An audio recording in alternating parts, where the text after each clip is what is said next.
Hey everyone, it's Marco again. I want to talk to you about some prop PvP in Season 5 and how I'm doing with my character. Number one, there was some debate in the comments about whether you should use the tanking helm as part of the 2-set bonus for Shield Slam. I don't think there's a debate, guys. I think block value on your helm makes it best. I think there's no better option right now. Let me know in the comments if you disagree, if you want to go for Armor Pen instead. But that 150 block value is massive, massive for the helm, especially since with the tier pieces, none of the other tier pieces give you block value directly. You know, they all got strength. But that being said, I believe you have to get the helm for part of your tier piece for the 10% shield slam. But then after that, I think it's completely debatable to go for the shoulders, gloves, legs, or chest. I think it depends on what gear you've gotten in 25 man so far. Me personally, I did pick up the Gauntlets of the Disobedient. However, I'm not currently wearing them in my setup. They're a nice pair of gloves off of Noth or Gluth in 25 man, and they give a lot of block value. However, I've ended up going with my helm and my shoulder for my 2-set bonus. If you want to go chest for the 2-set bonus, that's also an excellent choice because it really doesn't have a lot of block value options, really none.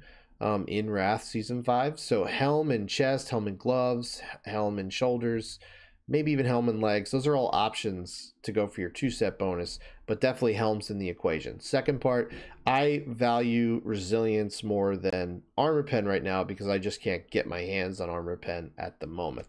So I'm sitting at 0. I think if I get a Grim Toll, then an argument can be made for wearing tier pieces that give Armor Pen.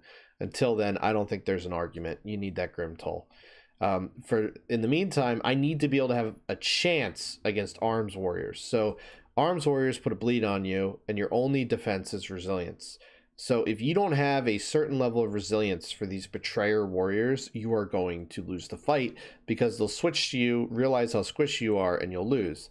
I was running with around 200 resilience, and it just wasn't working against the Betrayer Warriors. I upped it to 300.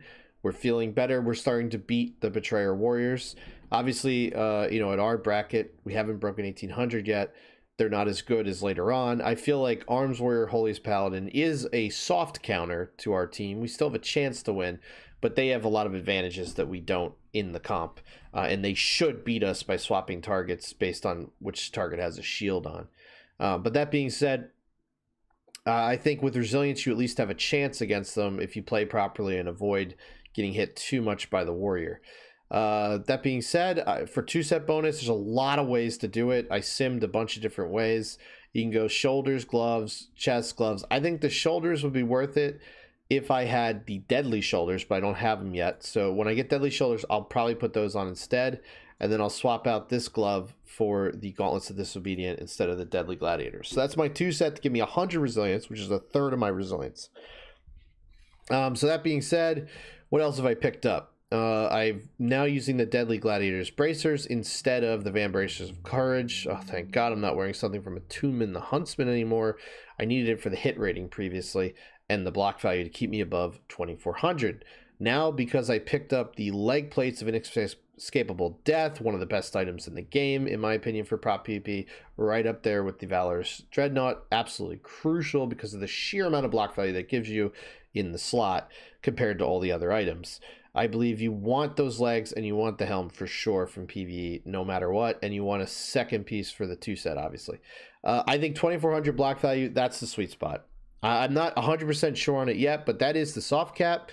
And yes, when you hit shield block, that'll put you over the hard cap, but that doesn't matter. As long as you're under the hard cap, whatever damage was determined by your block value with going above 2400, lessening the amount of damage you get per point, whatever that calculation is, let's say it's 3000 damage, okay? Added to your shield slam. When you hit shield block, now it's 6000.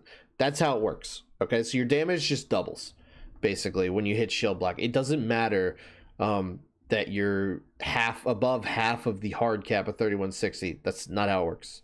There's still people saying that. It's not how it works. Crit chance, I want to get above 20. Block value, I'd like to sit more around 2500, but 2400 is where I'd like to keep the gear until I get all of the best pieces. Resilience, I think I want to get to 500. 332 for now is good enough for me. I did pick up jewel crafting. I dropped mining, so I lost a little bit of stamina, a lot of stamina actually. But this is going to make it so I can wear better equipment by putting in a 34 hit gem instead of a 16. And then I can swap out the hit in other places and turn it into crit. I think I'm also going to go with resilience gem and stamina gem or strength. I haven't decided yet, but I'm leaning more and more towards the resilience gem because it's so hard for me to get resilience. But between those 3 gems, I will get a lot in exchange for that lost 60 stamina. So excited about that. I have not picked up a Grim Toll.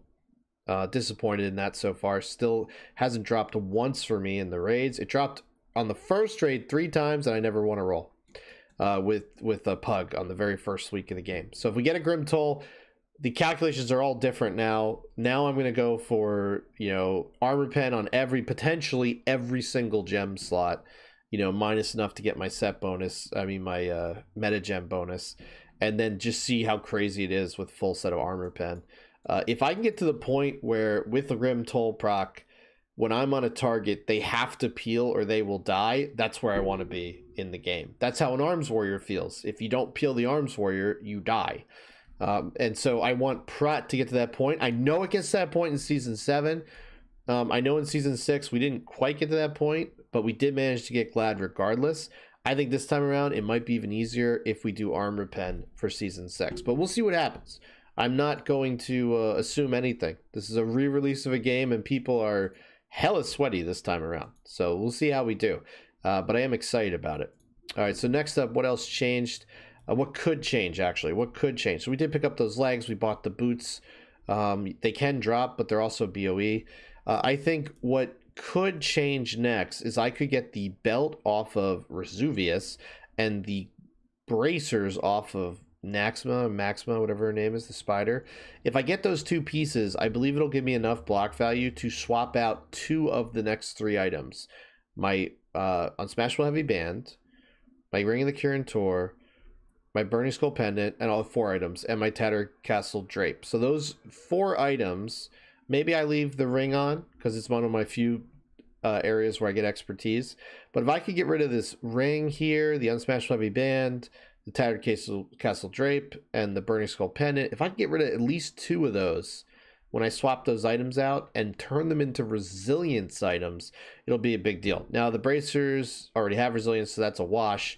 But you get the resilience gem from jewel crafting, you know, the 34 resilience, I believe it is. And then you get another 30 something, you know, for a PvP item. Like, how much is the deadly? 37 resilience. Oh, look at that. We're already at 400 resilience. So I think that would be really nice. And then I have to rework if I get the PvP weapon or not, which has resilience on it. I think 500 resilience is the magic number. 20% crit would be the magic number. And staying above 2400, although I'd like to sit around 25 or 2600 with those BIS items I just talked about. I think those are the magic numbers. Let me know what you think in the comments. There's been some great discussions, some great ideas by the community. Everyone's trying to make it work. I promise you guys, I tried to make this work in Season 5. I had less knowledge back then, and we were working on a different patch, keep in mind, where block value had no limit in scaling. So theoretically, in Season 5 in the original game, you should have just stacked block value like with this set, where I go all the way up to 2853. There was no block value reduction, no soft cap, no hard cap. Back then, full PvE probably was the way to go. But now we're working with like a hybrid build of the game with a late patch. So who knows what the secret sauce is to make Prot work. I will say this, I never figured it out the first time. So if someone figures it out this time, my hat's off to them. It's a pain in the ass. I was watching Swifty the other day, and he was like racking his brain. You could see him getting red with how much there is to think about with this build and what 2 sets to go for. And it's crazy. There's a lot going on. Definitely use 80 upgrades to try and figure it out. All right, everyone. Check out the stream if you want to see some Prot Warrior PvP. And I also have been playing some other games as well, like DayZ and Project Zomboid, and we'll keep exploring some stuff. Never feel bad asking me a question. At the worst case, I will tell you, hey, I can't answer that right now. Best case, we'll have an in-depth discussion for an hour and a half. All right, good luck and have fun, and I'll see you on the stream. Check description below for the link. Bye-bye.